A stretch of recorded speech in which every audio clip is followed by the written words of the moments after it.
Good morning and welcome to another episode of Coffee with a Kick. Maybe a little bit off schedule, but still here nonetheless for our wrap-up of match week 8, I believe it was, for the Premier League. Am I right on that? I feel like I'm off by a week. No, it's match week 8. Match week 8. Perfect.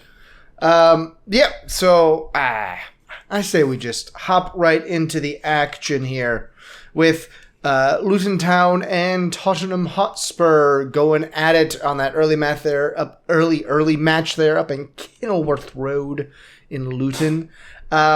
This one was not as exciting as we would have anticipated because Tottenham did not blow Luton out of the water, oddly enough. Yeah, the Basuma red card kind of changed the game. I don't know, even before that, I didn't feel like Tottenham was really controlling it, but the red card changed the whole scope of the game. And then once Tottenham got their goal, it seemed like they were okay to sit back, relax, hold the ball. They didn't really try to go for it. No, they're like, hey, listen, it's an away match. Let's secure the 3, get out of here, and lick our wounds and head off to the international break at the top of the table. So, listen, I'll take that deal 10 times out of 10. Now, would I preferred not having a red card? Sure. But 3 points, as I've said before, is 3 points. We both got that correct because Tottenham did end up winning. Just They're not top of the table. Top of the table. Co-top of the table. What? Right? Essentially, because they're all both at the same goal difference, I believe. Both at plus 10. We'll get to that in a moment. Moving on to the next match on my list here, Burnley and Chelsea. This one looked like it was going Burnley's way for a long time. And then very quickly, it wasn't. Yeah, I don't know what happened. Burnley for the first really 30 minutes. It looked like they were going to kind of dominate. And then the own goal happened in the 42nd. Then the penalty happened. And in the second half, really, Chelsea felt like they were the better side. They're like, oh, that's right. We're Chelsea. They finally felt like Chelsea for once. Oh, do you want to mention they did finally find a sponsor, Infinite Athlete? I mean, it looks good. It looks good. It looks like a fake. EA. What is it called? EAFC.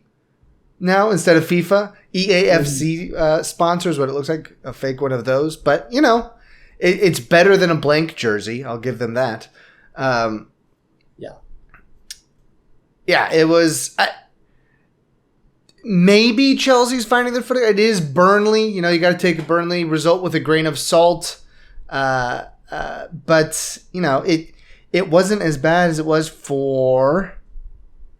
we'll get to that one in a moment. Made me so angry watching that match. So angry.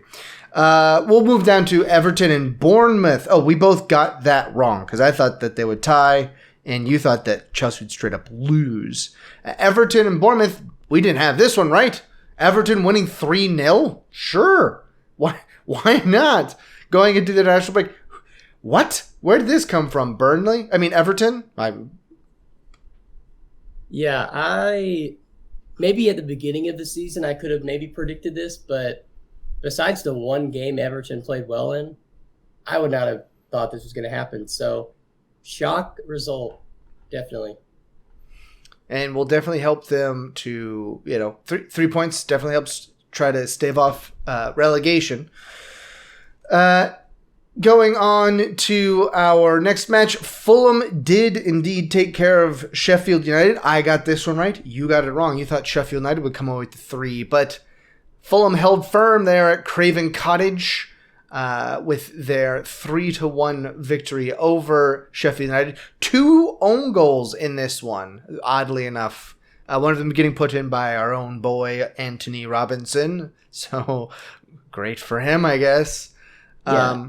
Anthony Robinson and Tim Ream may combine for the most own goals by teammates in a season. I think Tim Ream already has one, too. So I think they know they can't score. like at the opponent's net, so they just score to get the stats in their own net. Did you see the injury from this one though? I did not. Oh my goodness! You remember what was his name? Justin? No, not Justin Ware. The Louisville guy who broke his leg in the NCAA tournament. Huh? I think that was his name. Justin Ware. Justin Ware. Yeah, think along those lines, but further down on the ankle. Real like magician's tricks, sort of like shifting of the body parts.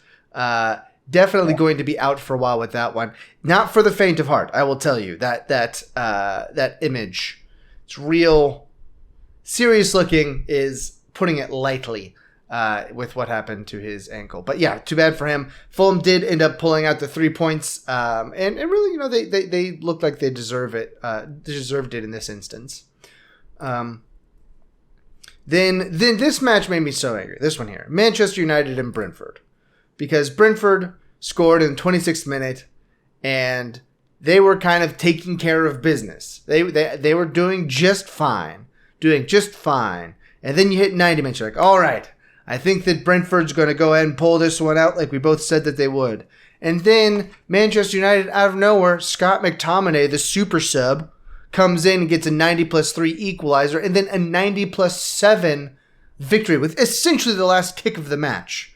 I was so upset watching this one because I wanted Brentford to win.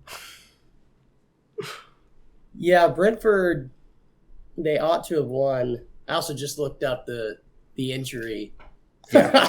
Just give a quick Chris Basham search on X. And yeah, just plants his foot, man. His snaps. Floppy. It snaps. It's like, yeah, it's not pleasant to look at. And like essentially, that's what happened to Brentford's emotional stability. It just snapped there at the end. 2 goals in 4 minutes. And Scott McTominay scoring them. You did a bad defensive job when he's scoring 2 goals. Yeah. In the 90+ range. So, I mean, felt like a game where Brentford was the less experienced side. Mm-hmm. It felt like a game where the big boy came back and asserted his dominance. Yeah, I mean, really, Manchester United needed that one anyways. Like, that would have been, I think it was going to be their 3rd home loss in a row, I believe is what it was, across all competitions possibly. But it was not looking good for them for a long time. But they managed to sneak out of there with the full 3. And we'll move on from that to, we'll move on to it and then move on from it. A 0-0 draw at Selhurst Park between Crystal Palace and Nottingham Forest. We both got this one correct. We just thought it would be entertaining. It wasn't. There was only 1 card the whole match even. Like, nothing happened. Yeah, it was one of those matches where there were exciting passes, and in the second it entered the final third, it was like, oh, and it just died out. Yeah, there was nothing in this match where I thought they could have scored. I mean, there were a few shots on target, but yeah, it was ugly. I hated watching the highlights of this one, I'll be honest. If you don't want to waste 8 minutes of your life, then don't watch these highlights. That's a fair assessment. Now we'll move on to the Sunday action. A very exciting Brighton and Liverpool 2-2 draw. I got a perfect pick on this one. 2-2 draw. You had 3-3 draw, but we both got it correct in the end. Mo Salah with the first half brace. Brighton getting the early goal and then finishing it up there in the 78th with a Lewis dunk. Assist by Solimar. Pretty good match overall. I thought it looked like a top half of the table sort of match. Pretty even stages there. And Brighton breaks the streak. No more 3-1s for Brighton. Who knows what'll happen in the future? Yeah, I don't know. They're throwing us for a loop. But I mean, this looked like a top 6 matchup. Yeah. Like Brighton rose to the occasion, and they gave Liverpool, besides that 5-minute spurt, I was not convinced of Liverpool in this game. It seemed like both teams really battled for possession, had it for several minutes. But, I mean, Brighton is looking like they're going to actually legitimately battle for those European spots for the season instead of a quick burst and then fall off. They keep it up. Like, they'll end up in one of those spots. Yeah, they certainly will. And then we had West Ham and Newcastle. Here's one of your perfect picks. A 2-2 draw with West Ham and Newcastle. I was excited about this. I mean, a guy I've never heard of. Kudos to me, right? Because Kudos scored in the 89th minute. Mohammed. But, I mean, this one, again, it was kind of like besides Newcastle having a bit more possession, it really felt like the Brighton-Liverpool game. I mean, it felt like both teams were pretty evenly matched. West Ham, I think, were fortunate to get the early goal because they did not really threaten after that till later on in the match. But, I mean, they played well. They played like West Ham. Get a goal, hang back. Okay, now we got to move forward again. But I don't know. I didn't mind this match. I thought it was a good one. It was pretty decent. Newcastle have found their footing, kept that momentum going. Going into the international break, they're on a good footing right now to come back from that and really continue with their improvement over the start of the season. We will jump down to another team that's carrying through some fine momentum. Wolves with a 1-1 draw against Aston Villa. You also had a perfect pick here, 1-1. The draw. We did pick up a second yellow red for Lamina there in the 90+4. 14 minutes of stoppage time. Why? Pretty unnecessary. Yeah. Really, you only need to watch like a 2-minute spurt there, the 53rd and then 55th minute, and then not much else happened, which, my Wolves will take the point against Villa. Yeah, it was a good match by Wolves. They definitely are carrying the momentum after beating City. I felt like they looked like a more confident team going into this one than had they not beaten City. Yeah. So, I mean, it could have been a good thing for them to get a few points, get some courage.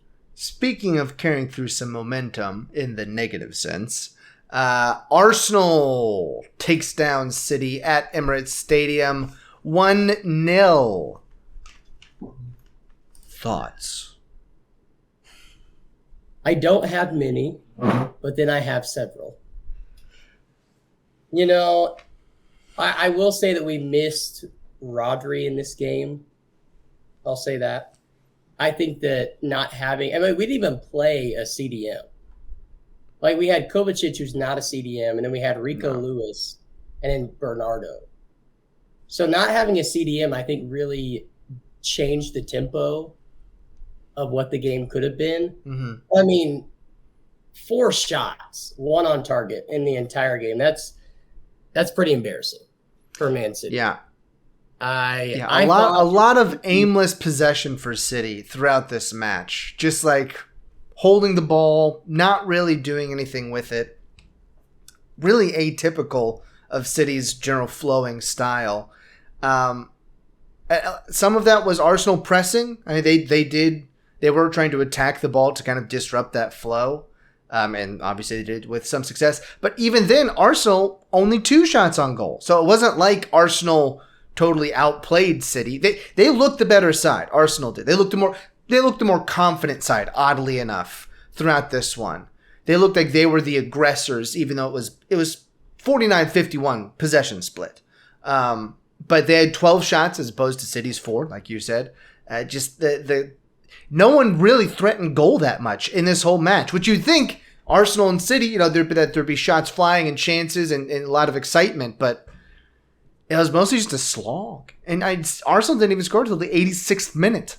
So it wasn't like they locked it away early and then kind of just kept City out of it. It was just kind of the game kept going on. It was rather dull. Yeah, this one, it felt like we noticed Arsenal was pressing, but then they also were they were definitely withdrawn. Mm-hmm. They were pressing, but they were withdrawn when it came to the attack. Yeah. And so we almost matched them because we said, oh, this is how we're going to play it. Okay. And then we never got into the groove. No. And that was, and Rodri, not having KDB, they're kind of our guys to spark the runs. Just those KDB long balls across the field that you kick and he's like, where's he going with that? And it just lands at someone's feet. And you're like, oh, that he's going exactly where he wanted to. That kind of opens up the defense. There was no threat of opening up the Arsenal defense with that sort of ball in this match. It was all very plotting and methodical. And none of it really got unlocked ever, obviously, because you didn't score at all. But this may be a good international break for City to kind of get the juices flowing again. They've looked out of sorts the past couple of weeks. Not their best at all. I mean, they've lost their last 2 matches. When was the last time that City lost back-to-back Premier League matches? I mean, it's been a while, I'm sure. Yeah, I think we did it last December. I think we lost 2 because we had a pretty long streak. It was like 20-something games unbeaten, and we lost. But either way, I mean, losing because we were at Wolves last week, right?